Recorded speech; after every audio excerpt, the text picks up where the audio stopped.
शोक गीत अध्याय 2 वचन 2, 10 से 14, 18 से 19 तक। शोक गीत लैमेंटेशंस का यह अध्याय यरूशलेम के विनाश और उसके बाद की भयानक पीड़ा का एक अत्यंत हृदयविदारक दृश्य प्रस्तुत करता है। इन आयतों में हम परमेश्वर के न्याय के परिणाम, लोगों की गहरी निराशा और अंततः सच्चे पश्चाताप की पुकार को देखते हैं। विनाश और झूठी सांत्वना का परिणाम।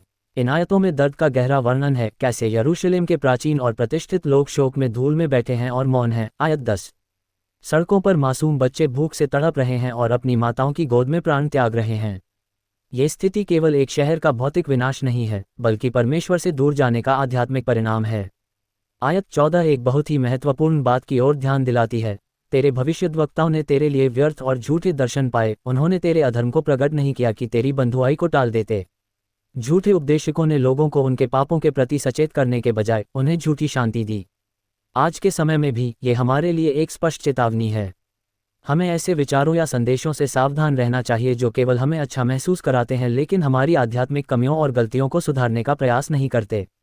सच्चा मार्गदर्शन वही है जो हमें हमारे पापों का एहसास कराए और परमेश्वर की ओर लौटने के लिए प्रेरित करे। प्रार्थना और पश्चाताप का आह्वान। जब सब कुछ नष्ट हो गया प्रतीत होता है, तब आयत 18 और 19 हमें समाधान का मार्ग दिखाती हैं।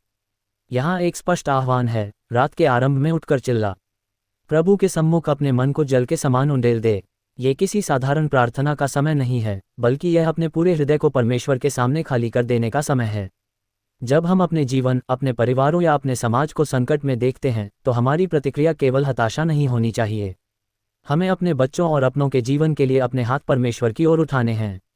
यह मार्ग हमें सिखाता है कि चाहे हमारी स्थिति कितनी भी अंधकार में क्यों न हो, परमेश्वर के सामने सच्चे मन से रोना, अपनी गलतियों को मानना और पूरी तरह से उस पर निर्भर हो जाना ही बहाली रेस्टोरेशन का पहला कदम है। प्रार्थना। हे प्रभु, जब हम अपने जीवन या आसपास के संसार में दुख और टूटन देखते हैं, तो हमें अपनी कमियों को पहचानने और उनसे मुड़ने की बुद्धि दे। हमें झूठी सांत्वनाओं से बचा और हमें ऐसा हृदय दे जो तेरे सम्मुख जल के समान उंडेला जा सके।